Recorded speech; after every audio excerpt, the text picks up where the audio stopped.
Hey, I'm Jared Angaza, and I'm an identity architect and host of the NEP Radio podcast. I'm also a spiritual development coach.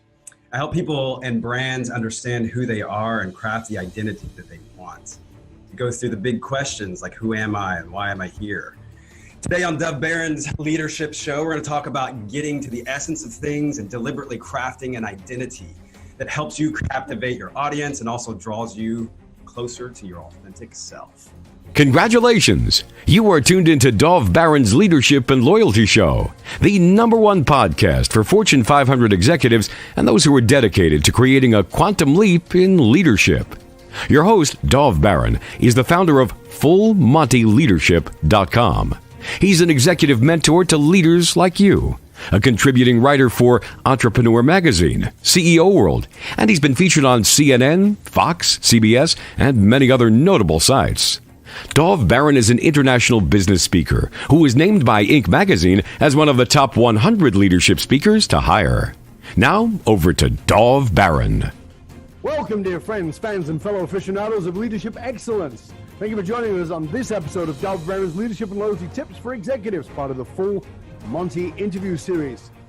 I'm your host, Dov Barron, founder of Full Monty Leadership, and I'm here to assist you tapping into your deep greatness so you can reach that next level of clarity, focus, purpose, profit in your business, your life, and your leadership impact. Today, we're going to be taking an insider look at leading by example and why it might need to mean something very different than it used to.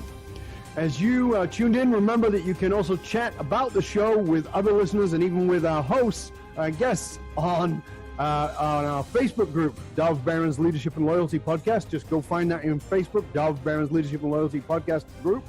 Go there and chat about the show. Let us know what you got out of it. If you're a new listener, new viewer, thank you for joining us. Strap yourself in. We're about to go full Monty. Remember, you can find us on iTunes, Spotify, iHeartRadio, and wherever you tune into podcasts. We also need your help in staying relevant, so please get over to iTunes, rate, review, and subscribe to the show. When you do, again, go to that podcast page on Facebook and tell us that you've written the review, and we'll give you a shout live on air. And you can also catch us on traditional radio stations across the United States every Monday and Thursday, ranging from places like Georgia all the way to Colorado. We're also on Roku TV, where we have over 100,000 subscribers. And if you can find us on there too. If you're a regular listener, big thank you to you, because you're the one who made us the #1 podcast globally for Fortune 500 listeners, with a potential reach of 2.5 to 4 million listeners for every single show. We're honored and grateful to be cited by Inc.com as the #1 podcast to make you a better leader. And remember, you can also catch us on Google Home and Alexa. Simply say, play Dov Barron Podcast. Again, I want to thank you for sharing the show with everybody you know. All right, let's strip it down and dive right in. As a leader, whether you're a CEO, someone in the C-suite, a sales leader, entrepreneur, or a leader in any capacity, you probably know that as a leader, you are an example.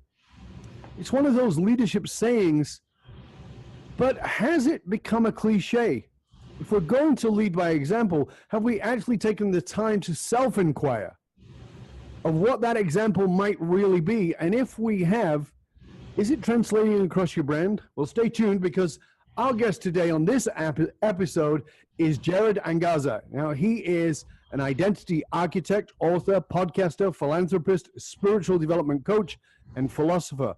Over the past 20 years, he's leveraged his studies of behavioral science, consciousness, philanthropy, creativity, and the cultural development of remarkable brands, events, and activist campaigns. Today, he continues to develop socially conscious brands, cultures of innovation, and advancement in technology that is enhancing the human experience and our relationships with our planet. As a leader and a consultant, he is a lifelong quest to expand people's perceptions and perspectives and to contribute more to a harmonious world. Ladies and gentlemen, please put your hands together and help me welcome Jared Angaza. Thank you very much. That's a little quiet intro. Excellent intro. I appreciate it. Good to have you here, mate. Thank you, brother. I'm glad to be here. Finally, we've been talking for a while. It's great to be We on the have, show. and so just for those who are not in context, tell us the name of your podcast. NEP Radio. Yeah, so it's a great show, and I just want to tell you that right up front. I was a guest on the show. Jared is a spectacular host, and this show does not go where your traditional business podcast, branding podcast go at all. And the one that we did definitely didn't go to those traditional lines. It was great. That was one of my favorite episodes, man. We got there. We went deep, and I loved what I experienced out of you and all of your authenticity and all of that spirit stuff you got going. So it was excellent, man. Well, thank you. It was an honor and a pleasure to be there with you. And that's why I'm really excited about this show, because in many ways, I'm hoping that this is a continuance of that conversation, more from your side than from mine. But, I think we've got some really great places. Now, in the bio, the bio really is anybody's bio is what you've done and maybe what you do. But how would you describe Jared? Oh, wow. Man, I always think about my wife's description of me, but she's the one experiencing me, right? No, I've always been very involved with activism and things like that. I think that speaks to the kind of the nature of, my perspective. And I've always been very drawn to indigenous cultures and things like that.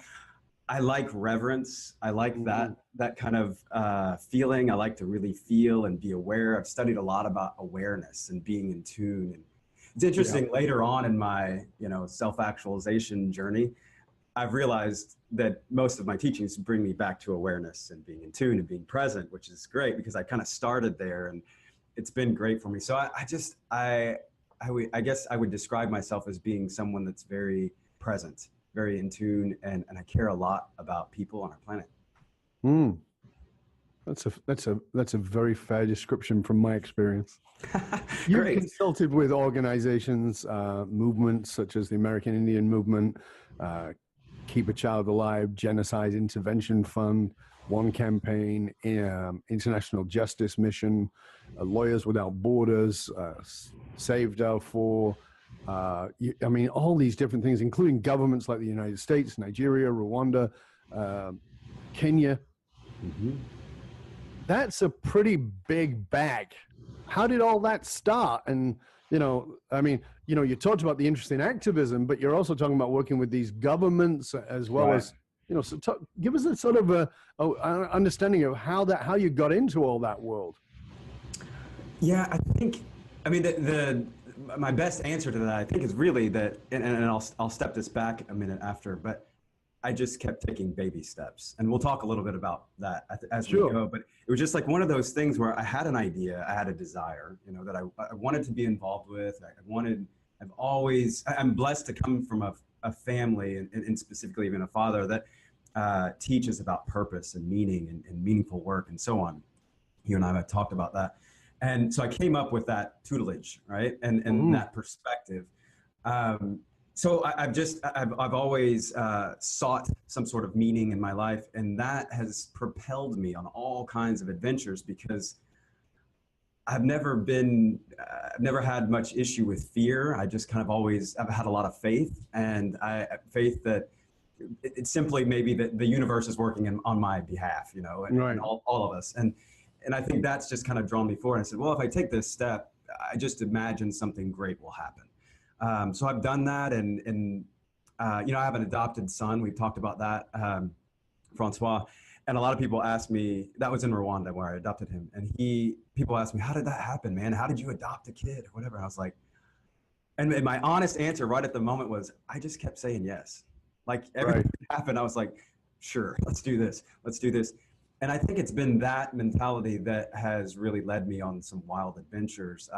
Some were a little crazier than others. Some I could have maybe done without, but I know that they're all part of my journey, and I respect. But how did you end up consulting with governments? I mean, that's different than saying, okay, I want to help the people of this country, or I want to go volunteer with helping dig a well, which is, most people who are sort of interested in those things will kind of do that. That's a much bigger step. And I think the first part is what I just said, and that then led me into being into a room with people that were making decisions, and I'm not typically one to just sit and keep my mouth shut. So I stepped up and I piped up and I said, hey, why don't we do this? And people say, well, we need somebody to do that. And I say, here I am. I'll do it. And that was really how I got my first government gig, and that was in Rwanda. And I was working I was working on gender equality issues, but I ended up working with the Ministry of Gender. I worked with the Ministry of Culture. I worked with the Ministry of Commerce, for that matter. And that it often leads into like the practical side of a lot of these, how do we make the world a better place discussions are, how do we do business better? Because business makes the world go round. Right. And it was my philanthropic endeavors and activism endeavors of studying human behavior, even behavioral economics and things like that. Why do we do what we do? Like, who are we? Why are we here? Like, all that kind of stuff gave me a really great foundation for understanding how to captivate an audience in any way for whatever I'm doing. And that led me into branding. So the brand world and that storytelling and that kind of evocative nature of the brand world and the philanthropic world, for me, are just completely intertwined. It makes a lot of sense for me. I'm doing the same thing in both camps. But it seems so different, doesn't it? I mean, to the outside world, branding is about as economically driven as possible. It's about making my brand known so that people will buy from me. Mm-hmm. And then philanthropic, it seems to be so much about deeply caring.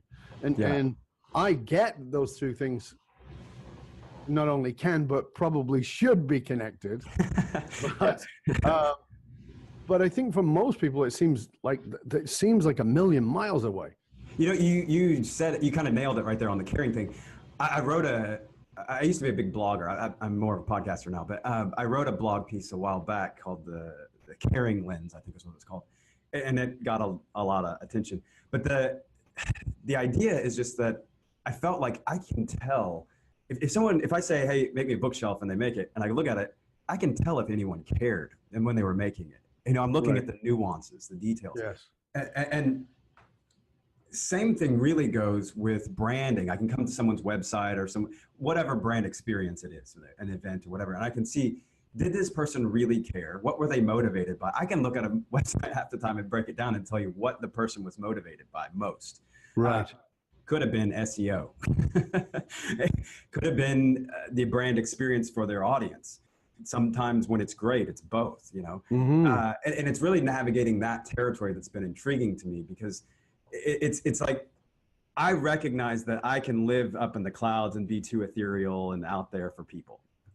I also recognize that if I am that, and I have been, that's part of my natural maturation, my journey, in strategy, really, I have to come over here and say, how do we apply this? And what would I apply it to? Because really I have to look at, what are people doing? Well, we're doing business, and we're having marriages and relationships and things like that. So I want to be able to really offer a perspective and a formula that could really apply to just about anything, really. I mean, whether or not your business or your marriage or your relationships or whatever creative thing that you're doing, we need to care. We need to show that we care in our actions.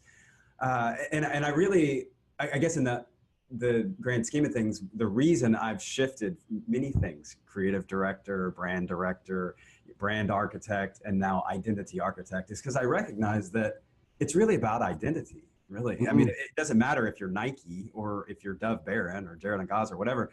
We're brands, basically. Of course. And I think that we have a responsibility, and I think it's more strategic. The more we articulate eloquently who we are and what we do and why we're here, what we're motivated by, and as concisely as we can make that, to extract the essence out of that. We can articulate that really clearly, especially as a coach. You know how that is, man. But I think that's know who you are. Yeah. But I just think you brought up something very important. Particularly it came through in our conversation when I was on your show, is that people like you and I, we look very different than each other. You've got all your tats, you've got your shaved head, right? And I'm considered to look a little bit more businessy, although I'm not at all traditional. At the same time, we look very differently, but both of us have been on these very long and deep psychological and spiritual journeys. We're both business people. We both lead business people. You and I talked about these great parallels between us. And the interesting thing about it, though, is that when you are and this is for any of our listeners or viewers who are watching, when you are that multidimensional, when you have explored so many different aspects of yourself, it can become quite the challenge to say, I'm A. I mean, and you just went through it because there's an evolution to that brand. And I think that part of the problem, for me at least, and I'll be totally transparent here, part of the problem is we live in a niche world where people want you to say, well, this is what I do. But what I do is actually such a small speck of who I am and what I can actually do. So talk to us a little bit about that, because I think that's an important point for somebody like you to help us with, particularly with your specific focus around brand, particularly when you're dealing with a multifaceted individual, a multidimensional individual. Yeah, I mean, there's a couple ways to tackle that one. Here's a good example. I'm not big on social media, too big these days. I am on Twitter quite a bit, but I recently started using LinkedIn, I don't know, 6 months ago or so. I'm trying to get with the program here, right? And when I did, I started looking around or whatever, and I was trying to find people, and again, recognizing I'm very energy based in my approach to things. And I thought, I was reaching out kind of to see people that resonated with me, brands, identities really. And I found this great guy that I thought looked like a great leader and even visually kind of looked my style and all that kind of stuff. And I reached out to that man, you, and I connected. You were talking about me. I know. Funny. I don't know if I've even told you this, but I did, and we I don't even know if you remember, but we connected originally through there, and I kind of remember you coming back and being like, hey, sure, let's connect. You were very authentic, very true to what I thought you were. Right. And you had put a brand experience out there. You worked hard to create an identity, to craft it very deliberately. You put it out there to people. I saw it. I caught it. I caught your vision. I caught your energy. I caught all that. And I connected with you. And since then, you've been on my podcast. I'm on yours now. We've established a great friendship. We actually email back and forth and talk about things together. I have a great new friend and also someone that I can point to as a great example of a great identity and brand. And all of that happened because you deliberately crafted something and put it together and put it out there, and you continue to evolve and you continue to update it, and you're concerned about that brand experience that someone has of you. I think we all need to do that. And again, if it's a brand or if it's a person, it's really the same formula. It's like, what is the essence of all of this? Yeah, but and I think that, and it tends to be that the person who is shallow, it's very easy to go, well, I do this. Mm-hmm. It's a shallow thing. I have a very good friend who you may or may not know, Mark Levy. He wrote a book called The Accidental Genius, and he is a genius. He's a very good friend of mine. He's a rock star individual. And the depth of the guy is insane. I mean, it's great depth and a wonderful human being. But he's one of the few people I know who's been able to go, here's what I do. And one of the things that he said about it is, he goes, I actually don't like all the fancy titles.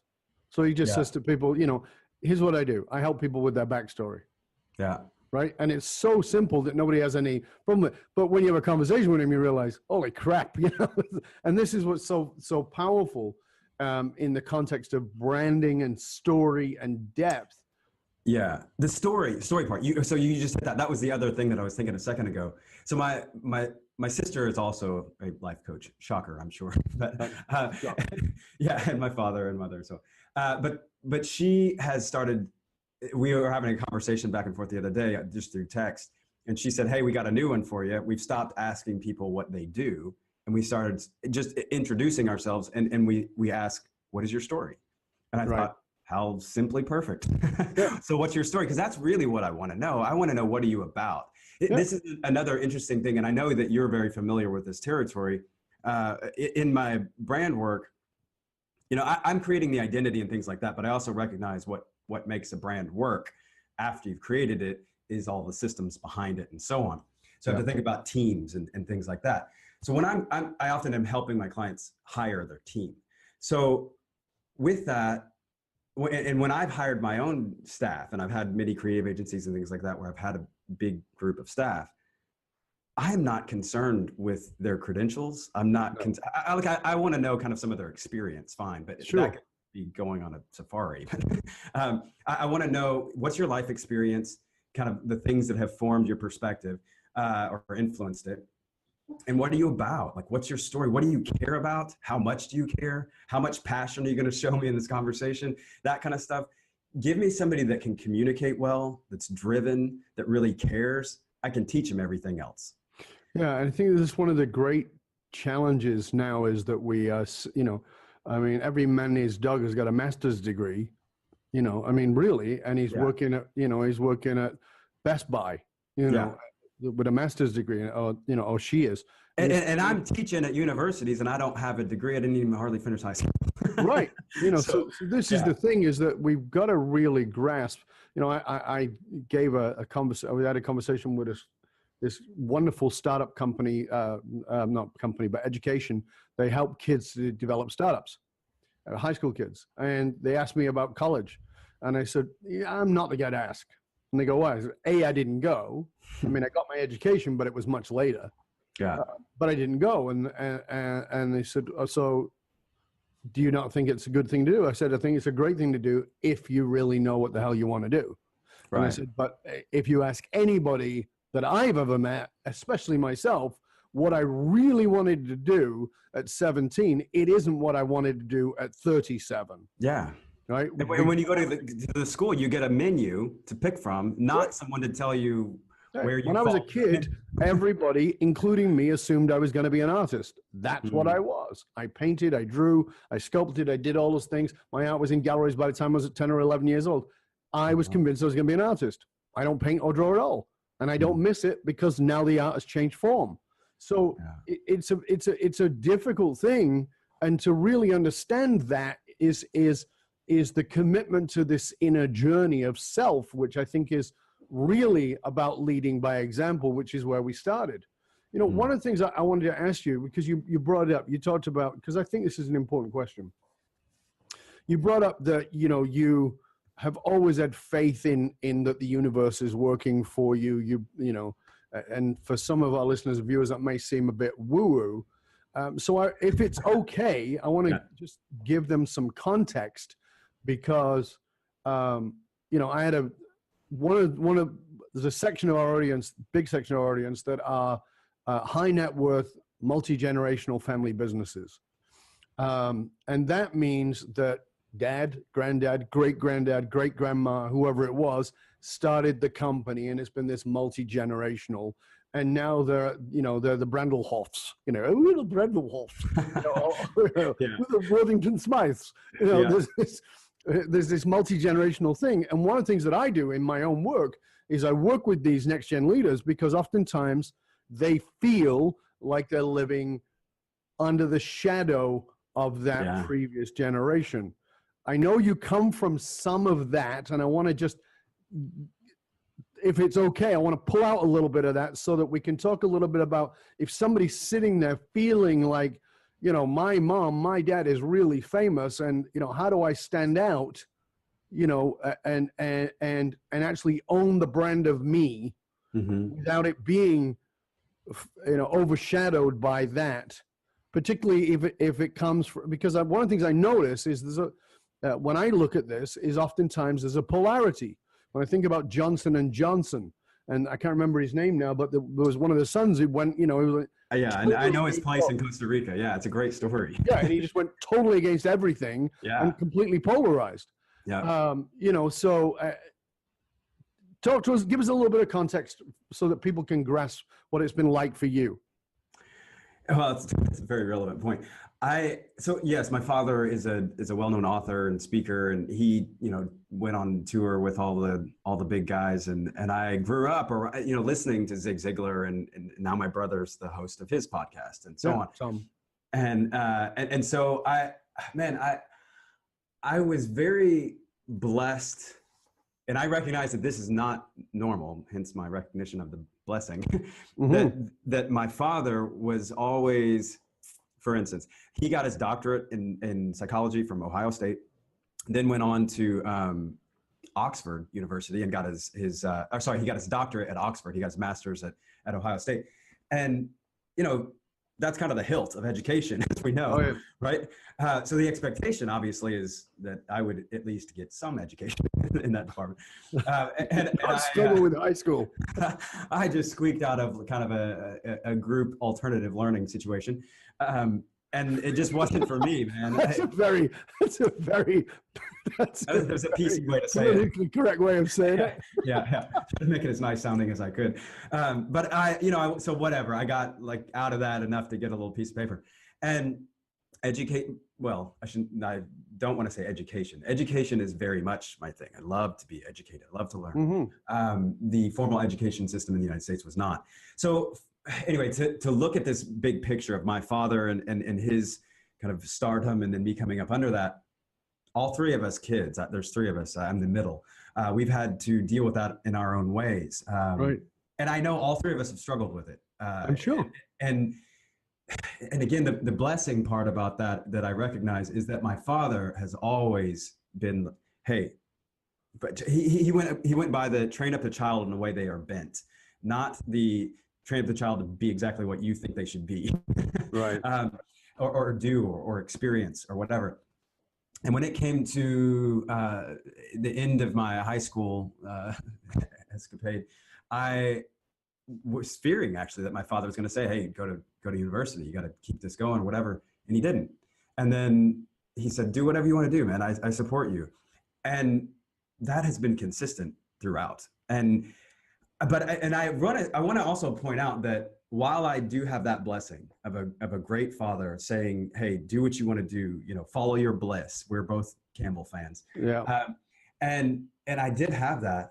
I'm also a human. I have my own self-worth issues and things like that I have to go through and to figure out. And part of that said, you've got to be at least as great as your dad. And when I'm looking at that, I'm like, well, and probably in that way. So I've got to follow that path. So I struggled with that for sure. And, thankfully I had him constantly reminding me, hey, you don't have to do that. And then I had my own experiences that took me to a place of recognizing, you know what I really care about is what that guy thinks in terms of his perspective. My dad and we wrote a book, Wisdom Meets Passion. You can find it on Amazon. And that book. You and your dad wrote it together? Yeah, we did. We co-authored it, which was another, he called me. He's like, hey, talk to my publisher. We want to do a book with you. And I was like, you got the right number? You looking for my brother? Maybe you meant to call Kevin. But I was flabbergasted. I was living in Mombasa at the time, so it was a million miles away from Nashville, Tennessee. And he'd write a chapter and send it to me and say, give me your thoughts. And I'd write a chapter back corresponding. Yeah. And it was really beautiful. And he didn't cut anything out. It flowed beautifully. Well enough probably that my dad and I, if you put us in a room and we walked in together, you wouldn't immediately just assume that we're together, that we're that we're not that we're, father and son. No. I don't even look like my siblings for that matter. I don't know what happened, but no, you don't look anything like Tom. I've not met your sister, but I have met Tom as like Tom Ziegler, and then Kevin Miller's my brother. So there's Tom and Kevin that do the show together. Actually, it's just Kevin now. Tom just pieced out recently, but no, I don't look like my brother at all. We toured together on a video thing that we did years ago, and everybody just assumed I was adopted or he was, and that we weren't actually. But talk about identity issues. Yeah, I know. There you go. Yeah. So I have always had to be very clear about my identity in the family because of the dynamic I just described. My sister kind of runs my dad's company, and she's very closely connected with him, does the events and all that. My brother did a little bit of that in the beginning and then went off, and now he's marketing and doing the Ziegler show. And then I've been the philanthropist, all around the world, not really the business guy until about 12 years ago when I did get into the branding stuff and found my niche there. And I really love that. And the storytelling and everything comes from there. But I think I hadn't recognized this until you just pulled this out of me. Thanks, Dove. But I think that's where I recognize that it's the identity it's the formulaic thinking. It's like the perspective, the way that you view the world. That's what I ultimately took from my father and from the rest of my family. I haven't even mentioned my mother in this. My mom and I are the closest. And dad and I do tons of stuff together, and we're great friends. Mom and I have always been attached at the hip. But I kind of went a little bit more her path, and the touchy-feely kind of more spiritual, artistic. She's an artist. She's a painter. And in that sense, but it helped me recognize that what's really important is the way someone views the world, the perspective, not what they do, including my dad, not what he does, but how he does it and the way he views it, and the way that he views the people that he's serving as well. So that's been very helpful for me. And some of what we just talked about there was also therapeutic. Thanks. Yeah, well, it's interesting because, I've interviewed several people who have very famous parents. And it's interesting because, I grew up extremely poor in poverty, in a ghetto, and that's a curse, but it's also a blessing later, not at the time, but much later. I learned all kinds of things from growing up in that environment that has helped me be a better human being. But it's easy when you grow up in that environment to look at the kids who are born into a well-known, recognized, maybe wealthy family and go, I wish I was them. Mm-hmm. But it's really interesting that in my work, as I've gone along, I see how many of them I meet who wish they were me. Yeah. Because, and they grew up with, I in my high school, I went to high school and I used to walk in the rain to the high school with holes in my shoes. And at the school gates, kids were being dropped off in Rolls Royces and Bentleys because it was the only Jewish school in that part of the city.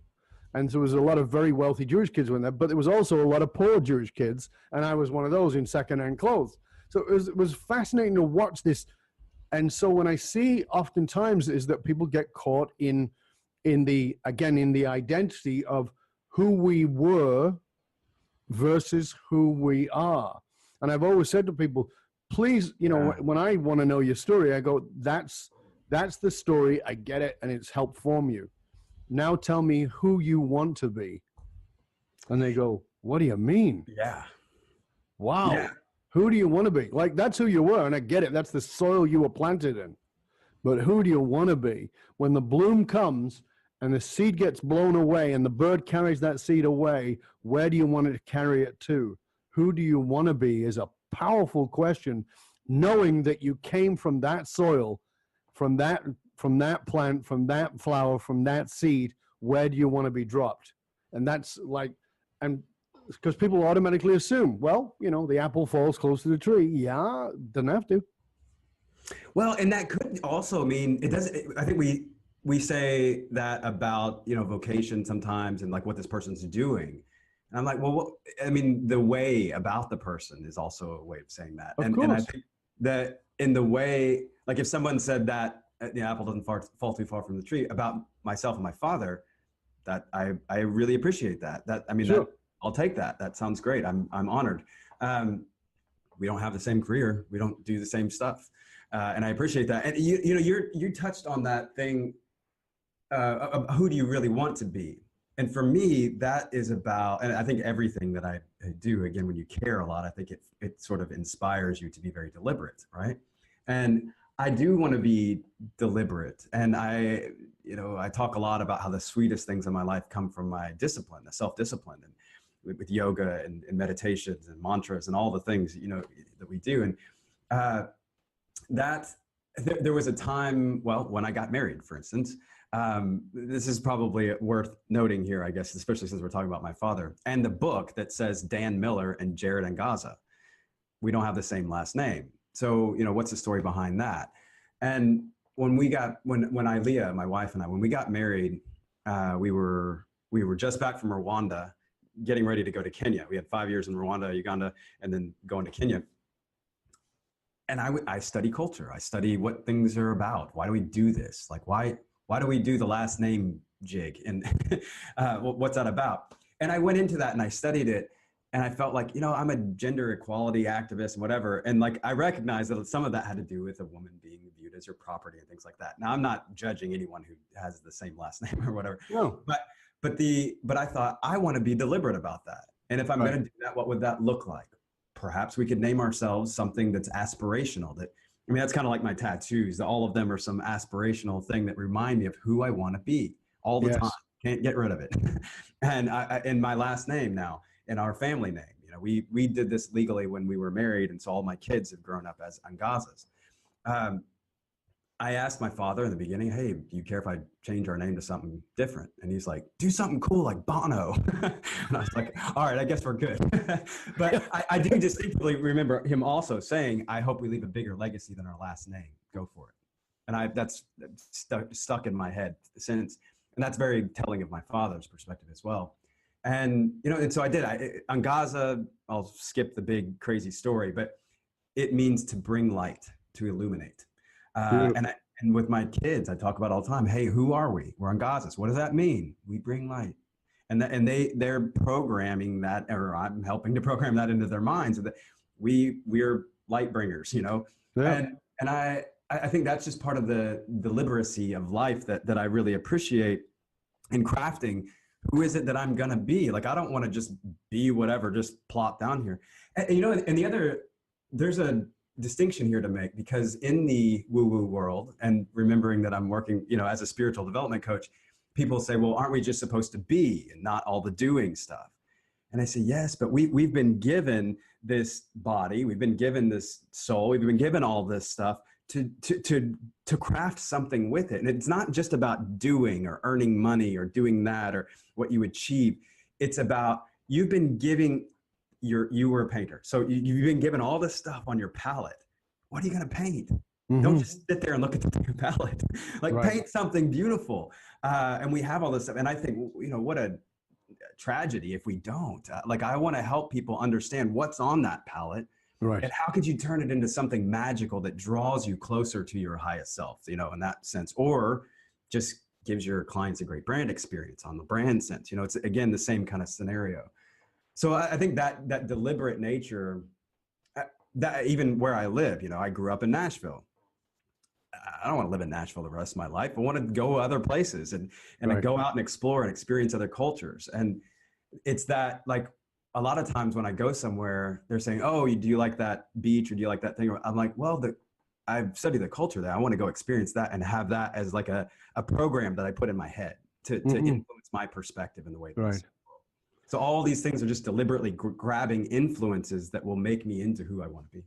Yeah. So again, it's sculpting you, right? Yeah. Which is a very interesting perspective. And again, for the viewer, for the listener, it's easy to even start listening to this and going, okay, this is the son of Zig Ziglar. He's got a brother with the last name Miller. His name is Angaza. People just make shit up as they go along in his family. Yeah. What is going on, right? But at the same time, not like anybody else doesn't. Yeah. But at the same time, it could be easy, because we talked about there's cultural things and the philanthropy and being in these different cultures and the spiritual journey process. And somebody listening and might go, oh, this is a bit woo-woo for me. But what people probably don't realize is you've run, as I said, aside from working with governments, you in 2013, I believe it was, you had a very successful business in Nairobi. You were, business successful, right? Mm-hmm. Yeah. Because I care and carry that out in each step. Like, for instance, the creative agency in Nairobi. When I was there, I recognized the lack of branding versus marketing. Everybody's marketing. Everybody's a marketing person, and everybody says they're a branding person.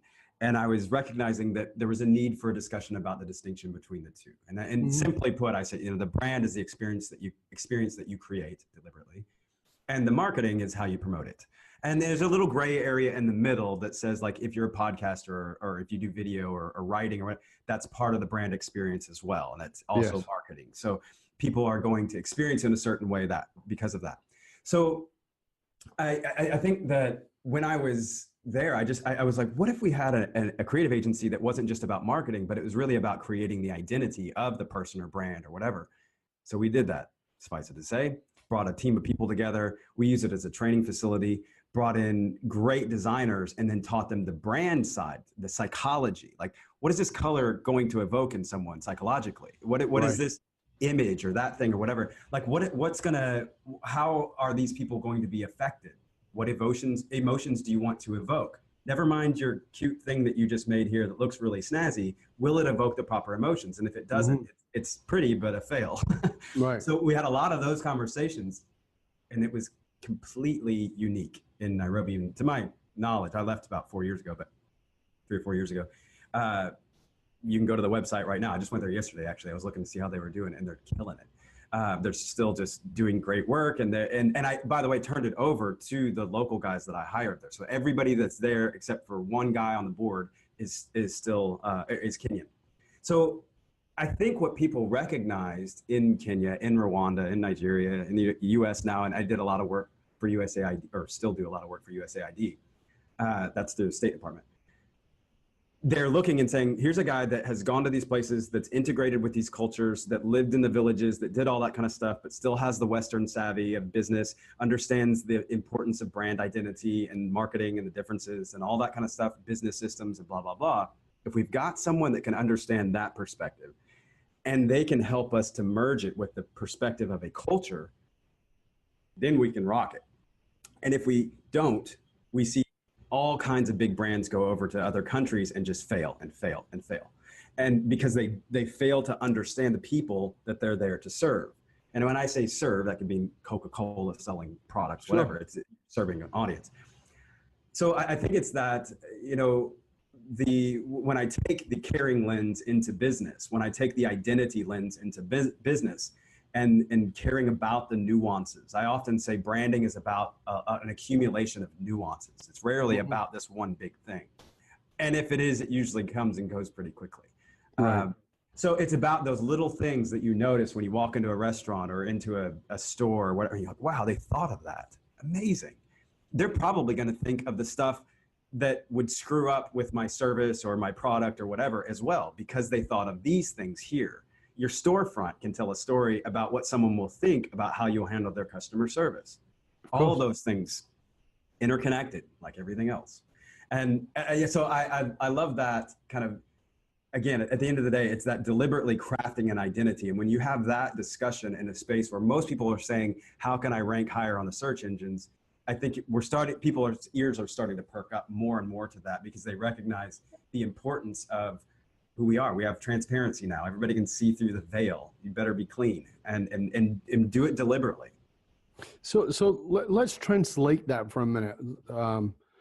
We've talked about some pretty deep stuff and some stuff that is not traditional leadership talk, but in the context of what you just spoke about right there, how does that translate for the CEO or the high-level entrepreneur who is out there looking at his marketing, looking at her brand, looking at how she can raise to that next level in a practical way, with, when we talk about, you and I can talk about the hero's journey, we can talk about Campbell, we talk about color and evoking emotion. We can talk about masculine, feminine, etc. But for those people who have not on that journey, don't even necessarily have an attraction to that journey, how does this translate for them who are going, yeah, this is pretty interesting stuff, but I don't know what the hell it's got to do with me and my brand? Yeah, I think there's a distinction here in the way that I typically frame this, in that really the goal of anything that I'm doing from a brand perspective is to not just have patrons of your business, but to have what I would call loyal brand ambassadors. Yep. These are the people that would do, like, if another brand comes along that may be a little better in one way or the other, they're not even going to question it. They're like, no, this is my brand. This is who I go to. I buy Vans, shoes or whatever. Yep, exactly. It's like, so I'm connected to that brand, not just because they have. Let's just use Vans, for instance, shoes. Sure. Mine are sitting right here. So if you have, you look at the Vans scenario, it's not just a shoe, it's a culture. Yes. especially here in San Diego. Trust me. People look, you walk into a restaurant, they look down, they see your shoes, and they're like, he's all right. So it's like one of those things that there's a story there. There's more than just a product there, more than just a service there. And when we can articulate that more clearly and we give something to them, to our audience, that they can hold on to, that's visceral, it's more heart-centered. But, a good example of this, because people like to say, oh, that's too woo-woo too. But if you go and look at Starbucks and look at their brand book, and I've got it, I look at that a lot, it says that their vision is to connect with the human soul. Yes. That's hugely woo-woo for a major corporation, and they're one of the biggest. And I love that, because I was talking to a client yesterday and just saying, like, look, we don't want to just create something here that allows you to get some product out to people and they buy it and that's it. We want to help you connect with their soul, like connect with them on that kind of level. When you do, these guys will be buying from you 5 years from now. Exactly. So to bring that back home to the more pragmatic discussion, what does this mean to a CEO? Yeah. Okay, if I just describe that to a CEO, do you want that? Like, is that attractive to you, to have people reacting that way to your brand, so that you don't have to work so hard to get their attention? You don't have to work so hard. I say this a lot too. Like, if your brand experience is really well done, you don't have to work as hard on your marketing. Right. And conversely, the opposite of true is true, obviously. The less your brand resonates with people, the less that you connect with them, and you really have to know them, then the more difficult your marketing is going to be, because you're always guessing at that point. What I focus on is that I think that what has been missed for so long, and I think it's great because people are waking up to it, and that's why they hire people like you, is that marketing used to be about selling shit to people. Yeah. And branding is about giving a shit about people. That's the distinction. And a good brand is telling you why I care about you, my customer, whereas marketing is about how can I get you to buy my product. The one's a give and the other one's a take. Yeah. And I think that's the distinction. And I think that it's great that people are waking up to that. But we are, I don't want to run out of time, because we both know you and I can talk forever. But we are living in a polarized time. You and I talked about this before, with this extreme, what you call false masculinity, which is about dominance and all that kind of stuff. And it's still, I think there are some brands that are going to jump on that. Whether it's by making MAGA hats or whatever it might be, which is about dominance. And then at the other side of that, which is the transparency, but we're also seeing, as I said, polarity, which is, you've got on one side this dominant command and control, and on the other side that's so woo-woo that it has all the backbone of a dishcloth. It's just like, cannot stand up, I'm just going to be spiritual and I really care about the planet. Well, you know what? I do too. But if you can't pay the rent, then if you talk about giving back to the planet, you can't buy your own food. You're not got much to give. No, I've lived extremely poor, and I know that we were brought up to be kind and generous and all those kinds of things in my family, and to care about our neighbors.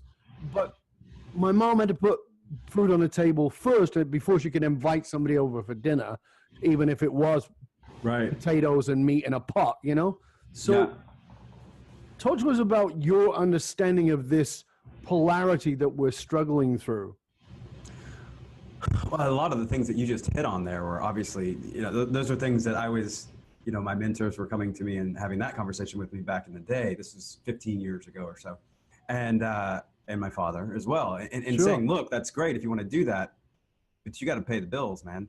And I fought that for a long time. It's another bigger discussion. I sort of demonized, capitalism and whatever.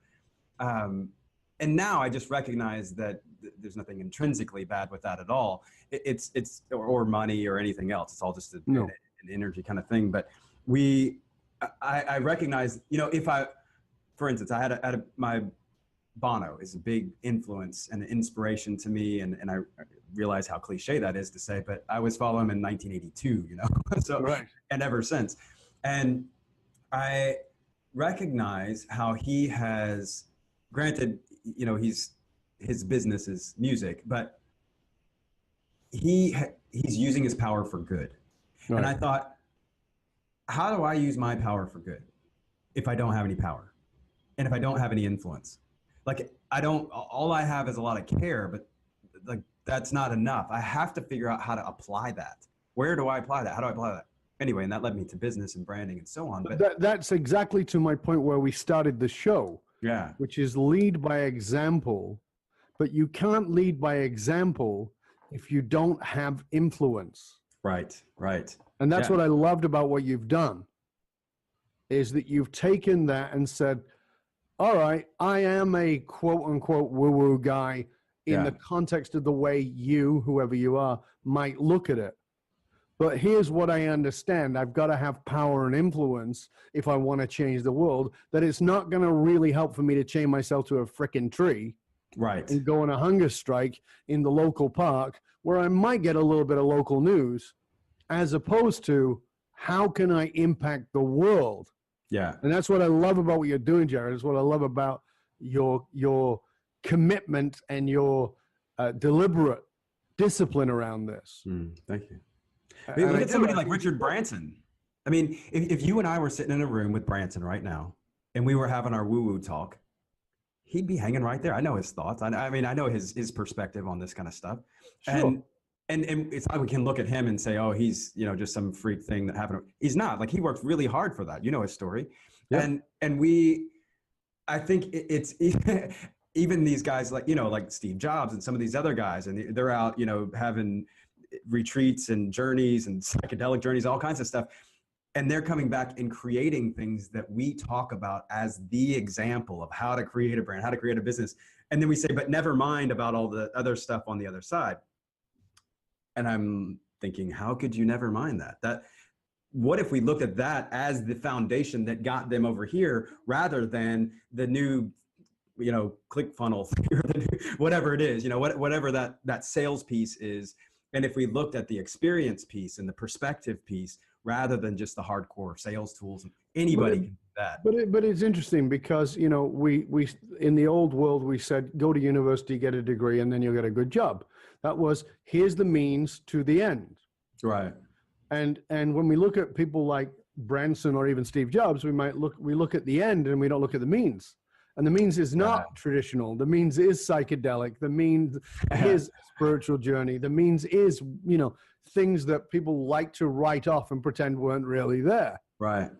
So I think it's time we reanalyze that, right? And I think obviously, and as you and I have discussed before too, there is an awakening happening. We don't, obviously we won't go into that at this time in the podcast, but because of that, I think people are more open to recognizing the dynamic that we're pointing out here with someone like, so all these great mentors and examples of people doing great business. It wasn't just because they were great at these sales tools. It's because of the perspective that they came into it with. And look at all these guys we follow, Tony Robbins and all these guys. They've got a perspective that they're giving to us and trying to impart to us is this way to view the world. And like, I don't want anybody to be the next Jared Angaza. I want maybe to offer a lens. This is how I see the world. And maybe you can take that and see how it applies in your life. Yeah, that's really cool. Well, we are out of time, and I have just really, of course, loved the conversation. If you were to leave our audience members, our viewers, our listeners with one, like, nail it down, practical piece of advice that will send home the message of what we've been talking about here, what is the one thing that you would want them to go do, preferably in the next 24 hours, well, let's say in the next 3 to 5 work days, and they would just go, okay, I'm going to go do this so I can really implement what Jared was sharing? Man, I got lots of things I could throw in there. I know, I'm sure. There's lots of tactics, but I've just sat here and talked to you about how the importance of perspective. So let me give you that. Right. I'm going to give you a quote. It's one of my favorites, and it's one that I use for branding to kick off the way I want the session to go. Maya Angelou, amazing woman, phenomenal woman, as she would say. She wrote, "People will forget the things that you said. They will forget the things that you did, but they will always remember the way that you made them, that you made them feel." And if you take that and say, okay, let's take that little quote and look at my customer service. Let's take that quote and look at my website. Let's take the quote and look at my meme, whatever it was. How is it going to make people feel? Because ultimately that's what's going to propel them into action or not. That is very solid advice. Thank you. Like I said, this has been an awesome conversation.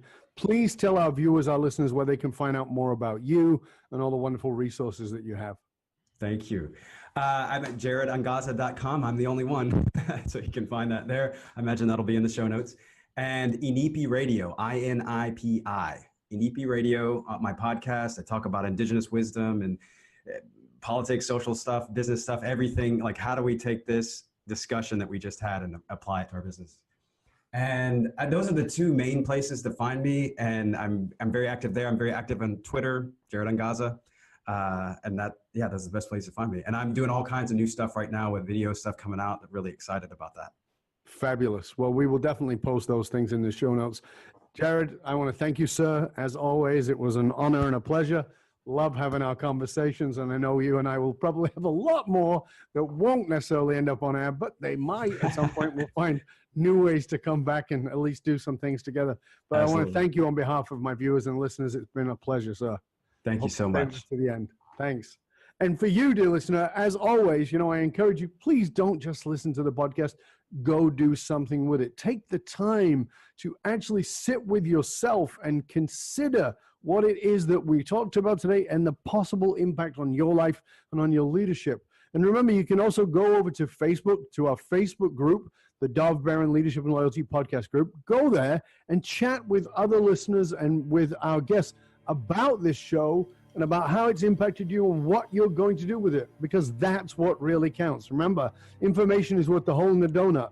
Transformation comes from application.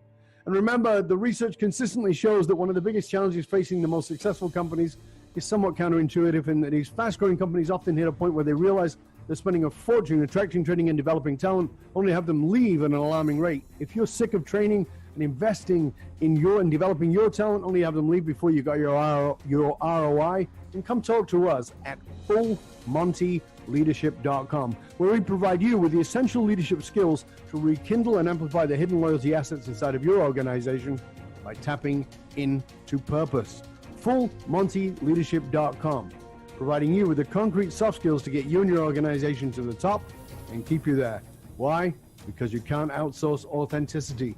Also, remember to stop by the Matrix, matrix.fullmontyleadership.com. That's Matrix like the movie. You don't need any triple W's, just matrix.fullmontyleadership.com, and get your authentic leadership matrix self-assessment tool. It's valued at $197. It's absolutely free to you for being a regular viewer listener. And again, as always, we always need your help in staying relevant. So please get yourself over to iTunes, rate, review, and subscribe to this show. Remember, you can also find us on Google Home and Alexa. Simply say, play Dov Baron Podcast. Till next time, stay curious, my friend. Stay curious about this journey you're on and about the influence and impact that you can have. Because if you're going to lead by example, you need to know what the example is. Till next time, this is Dov Baron, and I'm here to assist you tapping into your deep greatness to reach that next level of clarity, focus, purpose, and profit in your business, your life, and your leadership impact. Till next time, I am out.